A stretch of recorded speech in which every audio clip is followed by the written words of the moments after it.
I've been running a software development company for the past 3 years remotely. I have helped a lot of tech founders. I started this company as a developer myself, and this is a video essentially about the two main business models you can pursue as a developer and the pros and cons of both. And the short of it is you can either make a product or a service leveraging your development skills. You can make a service that sells your development skills, or you can use your coding, development, programming skills to build some kind of product digitally. The thing is, most developers want to make a digital product like SaaS and this kind of thing. The thing they don't realize is it is incredibly overrated as a starting out business model, and I'm going to explain why. But I think it's way too saturated. Like, I've seen a lot of people want to try SaaS businesses. The thing they don't realize is it's really hard to get off the ground. That's why you have so much VC money poured into it. It's not impossible. That's not what I'm saying.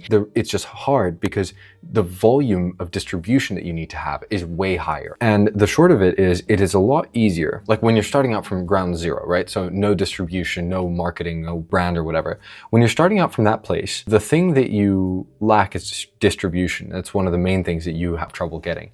And so even if you make a great product, getting that out to a bunch of people is actually surprisingly hard. Developers don't realize this. Marketing is not something where you just make a product and it just goes crazy. Marketing is this full-time activity that requires a lot of spending and things like that. And getting a product right is also incredibly hard. And it's a lot easier to make money by doing a lot of good for a small group of people, which is what you do in a services business, where you basically sell something really high ticket for a small group of people, versus doing a little bit of good for a lot of people, which is essentially what a SaaS business does. Like at $10 a month, or let's say $50 a month, you sell your first 100 customers at $50 a month. You're now making $5,000 a month. With $5,000, you can't really hire or invest heavily into anything. And to get 100 customers, imagine this room full of 100 people. That's a lot of people. You have to get every single one of them to pay and none of them to leave you. Your product has to be really good. Like, it's just, people don't realize that the marketing challenge that goes into it, the amount of ad spend that you need in order to get it right. Because maybe you get a couple people paying, but you need them to stay with you for a really long time. Monthly churn, I think for most SaaS businesses, like the ones that do well, is very, very low. It can be incredibly profitable on the back end. Sure, maybe on the front end you sell 100 customers at $50, 5,000, it's not loads, but that enterprise value is very high, right? It's up to 10 to 12x revenue multiples. And that's because basically if your churn is really low, that business can keep bringing in money without loads of effort. The thing that people don't realize is to get that set up and to get a product right is really hard. I think most people don't realize that services are a great way to start because you can still transition into products later, but it's a lot easier to be profitable up front.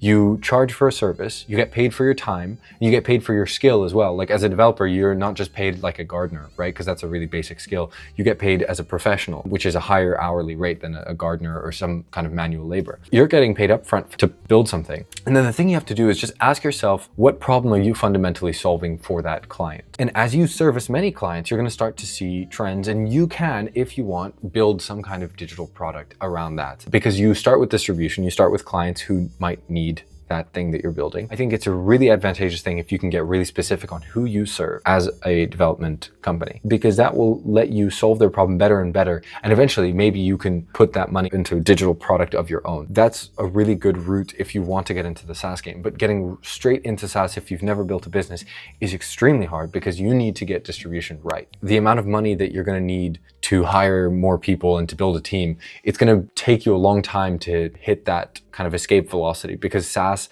is very low ticket generally, unless you're selling something really specific to enterprises. It is quite a low ticket thing that you have to sell in a large volume. Large volume requires a lot of marketing. A lot of marketing. You need to get the marketing piece right. You need to do probably as much, if not more marketing than you do development. And that's something most developers don't realize. Those are the two main paths that you have: product or service. And when I say, I know SaaS is software as a service, but when I'm talking about service, I'm talking about selling your time, and product is building something digital that people can use repeatedly. I know the benefits of SaaS. I'm well aware of them. People just don't realize they come at a high cost, which is that of implementation and marketing all this. Like, it takes long to get it right. It takes a very long time. People don't see it for what it is, which is, it's a great business vehicle, but it comes with its challenges. And there's this big SaaS hype that took over, a wave of developers who just want to build like loads of products and things like that. And they don't realize that if they don't have distribution, you're not going to get anywhere. There are some guys on Twitter who like build in public and whatever. They build a bunch of shit, and then eventually something is useful, and then they make loads of money and they post about it. And so developers get like FOMO, go and they're, oh, I'm going to build a platform, I'm going to build my own digital product and I'm going to sell it. The thing is, they don't realize the guys who built it on Twitter and then, made loads of money, they have an audience. They've built that audience over time by building in public, which can be great. I'm not saying that's bad, but developers who are trying to copy them have to copy the part where they do all the marketing as well. They're on Twitter all the time. They're, whatever, they're maybe posting videos, but fundamentally you can't miss out on the marketing step if you want to build something that's relatively lower ticket. If you want low ticket and you still want to make a bunch of money, you're going to need a lot of distribution. And if you want distribution, you're going to have to pay for ads, you're going to have to pay for marketing, or you're going to have to do it organically, which takes a lot of time, hustling, like actually getting good at social media. It's not something that's just like make it happen. It takes consistency for a long time, and then you can absolutely make it work. I want to say the last thing that's really important in any business model, either one works, if you stick to it for more than 2-3 years. Like you have to stick to something, you have to actually choose and stop changing the plan, because if you keep changing plans, you're never going to make it anywhere. Pick something, stick to it, and build it. Keep selling it until it works. That's the best thing I could tell anybody, any developer who wants to get into business. Changing your path consistently will cause you more suffering than good. It takes time to make anything work, but you're always kind of, I think, 6 to 12 months away from it snapping and then working, but it takes years of preparation to get to that kind of like ramp moment where things just shoot up. But it takes years of just continuing to figure things out. I think you'll see this if you get into this game, if you stay in it for long enough. Founders under a year of experience or 2 years even, many times, I speak to them now and I can see like their heart's not totally in it. Like they're still thinking about other things, and you have to get rid of that. Otherwise you're never going to get past the first stage. You need to double down and focus on something, and then you can really, really take it very far. But it just takes time to figure out. So you can either go with a service, and I've made videos about how to start that because that's obviously what I did. I've tried to build a digital product before, so that's why I speak from my own experience. I speak from having seen and tried to help other founders build their own digital products, and they failed as well. And it usually comes down to poor validation, bad distribution. These things are not easy problems to solve. They're not things that you just get right one time.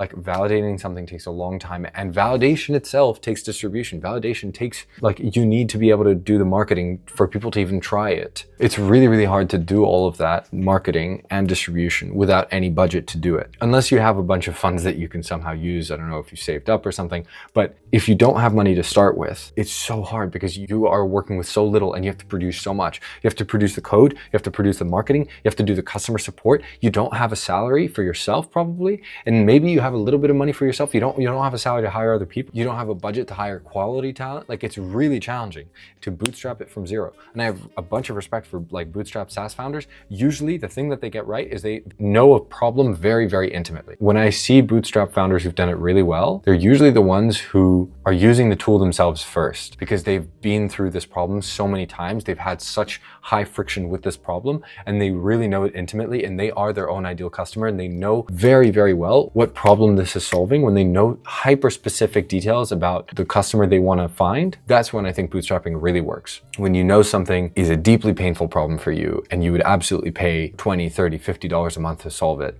that's, I think, when something is really useful. To give you an example, there's this guy on Twitter who I know, Jack Frills or something. He saw that he was doom scrolling for hours, so he built something to solve that. And then he was doing a lot of marketing and posting all over social media. Then he realized that it was a lot of friction to film something and then, put it up on 5 different accounts every single time. So he built something with the social media APIs, and he sold that, and he'd been posting about it on Twitter throughout this time. And so he did 2 things right. Firstly, he solved his own problem, so he intimately knew how difficult it was to constantly post things everywhere. So he made a tool that solved his own thing. He was his first customer. If you don't use your own tool every single day, is it that useful in the first place? Like, you have to really consider that. And then the second thing is he was posting throughout, I think, 1.5 years, 2 years of building this thing, whatever it was. And so he had some distribution. He doesn't have a massive following, but he has a couple thousand followers, I think, across social media, several thousand. You can't underestimate the value of that marketing that he did just over time by building in public. So those 2 things are what you need to get right if you want to bootstrap something.